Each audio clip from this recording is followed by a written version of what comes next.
Okay, so my name's Michelle Taylor. I'm a healthcare leadership coach and trainer. And who I have with me today is Paul Nieuwenhoven, and he is a Director of Nursing of Queensland Health and working in the COVID health system response. So welcome, Paul.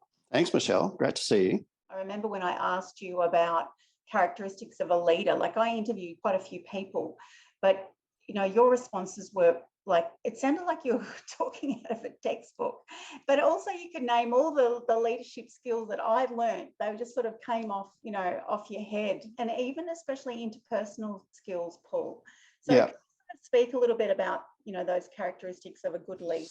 In our past discussions, I've said, Michelle, that some people are like natural born leaders. Yeah. And some people, it evolves with a bit of nurturing. Yep. And some people choose not to do it at all, which is all fine. So in terms of leadership, I think, firstly, you've got to identify staff that, or even with yourself, where you think that you've got leadership potential in terms of some leadership traits. So the sort of leaders that I think I've been relatively successful for in the past few years uses transformational type leadership. Mm-hmm. So there's some traits in that where mistakes that other leaders make is that they either just fall into a role because they've been there the longest. They don't get nurtured. They don't get information on how to be a good leader, yes, even though some people have that naturally. And part of my leadership style, I've actually looked to other great leaders in the world, and not just within Australia. So people I admire in terms of their leadership style and what they've been able to achieve.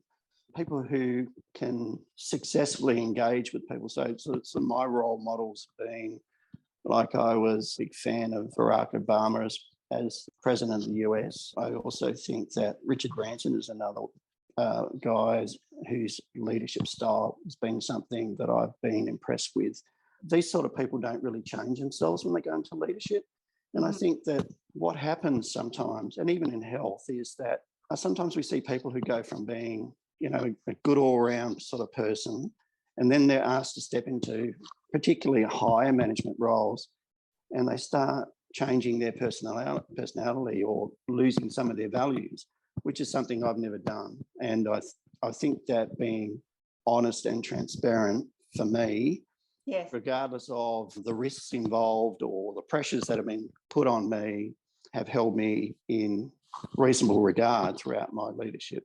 Mm-hmm. That doesn't mean I've scaled through my journey without any conflict, or at times I've had to make sure that I stick to, make sure my integrity is maintained. I stick to my values, yeah, even when there is pressure not to. Now, that's a real challenge for leaders, because people often feel obliged to comply, even though the inner gut is telling them that this is not right and maybe I should speak out against a particular management decision, or speak up for staff safety, or advocate for a staff member who is genuinely good and made a simple mistake, or someone that is being singled out for something they actually didn't do, but it's because they didn't necessarily follow the party line, so to speak. Getting back more to your question, I think it's about being selfless as opposed to being selfish. I also say that, people use this term loosely, an open door policy. I really did have one of those where people would call up my ESO and say, look, someone wants to see you urgently. And most occasions I accommodate those people. And I think that often you put out fires sometimes quickly, or you certainly give somebody a chance to air their grievances or whatever, and they feel better for telling somebody else about it. And the other thing, and I've said to you this many times, is there's an old-fashioned methodology about leadership, and it's a style called management by walking around. As simple as that. It means being visible. It means putting a slot in your diary every week, month, or whatever. You go out to the wards and you listen to the staff. You make yourself freely available. And I'm not just talking about going to meet with the leaders. What I used to do is I used to actually get into the staff meeting, kick the num out, or they'd want to leave anyway because they wanted their staff to be open, fully frank and honest with me. And I think that actually built good relationships particularly in our division. Sometimes people said things you didn't particularly like hearing, but I think accessibility as a leader does pay dividends, especially when you want to introduce reform or, get a particular project over the line. Those sorts of face-to-face meetings with staff.